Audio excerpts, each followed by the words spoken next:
ओम शांति ही। ओम शांति ही। ओम शांति ही।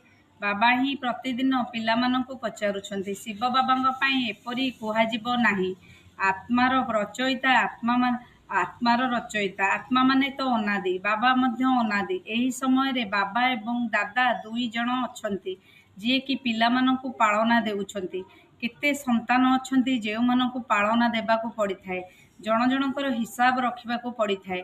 जेपरि लौकिक पितांकु मध्य चिंता रहिथाए ना, भाबिथांती जे आम पिलाटी भी एही ब्राह्मण कूलकू आसीगले भल हेबो। आम पिलामाने भी पवित्र होई पवित्र दुनिया को जातु। आम पिलाटी भी एही ब्राह्मण कूलकू मायार नाଳରେ बही न जातु। अविनाशी पितांकु पिलामानंकर चिंता रहिथाए। केते सबु सेंटर अछि जे केउ पिलामानंकु केउठिकी पठाजिबो जेपरिकी निरापदरे रही पारिबे। आजिकाली निरापदरे रहिबा मध्य मुस्किल अटे। दुनियार कौनसी प्रकारर सुरक्षा नाही। स्वर्गरते प्रत्येक सुरक्षित। एठारे काहाकू भी सुरक्षा नाही। केउठी ना कोउठी विकार रूपी मायार कबଳରେ छंदी होई जाउछंती। तुम पिला आत्मा मानंकु एठारे शिक्षा मिलुछि।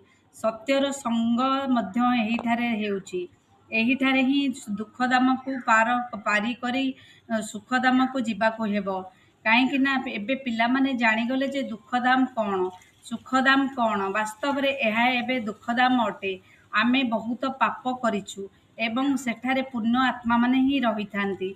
एबे आमको पुण्य आत्मा हेबाकू पड़िबो। एबे तुमे प्रत्येक निजर 84 जन्मर इतिहास भूगोल को जानिगल। दुनियार केही भी 84 जन्मर इतिहास भूगोल को जानी नांती। एबे बाबा आसी पूरा जीवन कहानी बुझाउछंती। एबे तुमे जानुछ बाबा को मने पकाई आमको पूरा पुण्य आत्मा हेबाकू पड़िबो।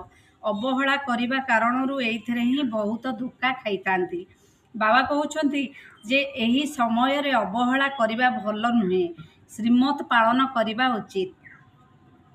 ସେଥିରେ ମଧ୍ୟ ମୁଖ୍ୟ କଥା କହୁଛନ୍ତି ଏକ ତ ବାବାଙ୍କ ସ୍ମୃତିରେ ରୁହ, ଦ୍ୱିତୀୟତଃ କାମ ମହାଶତ୍ରୁ ଉପରେ ବିଜୟ ପ୍ରାପ୍ତ କରିବାକୁ ହେବ। ବାବାଙ୍କୁ ସମସ୍ତେ ଡାକୁଛନ୍ତି କାହିଁକି ନା ତାଙ୍କଠାରୁ ଶାନ୍ତି ଏବଂ ସୁଖର ସମ୍ପତ୍ତି ଆତ୍ମାମାନଙ୍କୁ ମିଳିଥାଏ। ପୂର୍ବରୁ ଦେହ ଅଭିମାନରେ ଥିଲେ ତେଣୁ କିଛି ଜଣା ପଡୁନଥିଲା। ଏବେ ପିଲାମାନଙ୍କୁ ଆତ୍ମ ଅଭିମାନୀ କରାଯାଉଛି।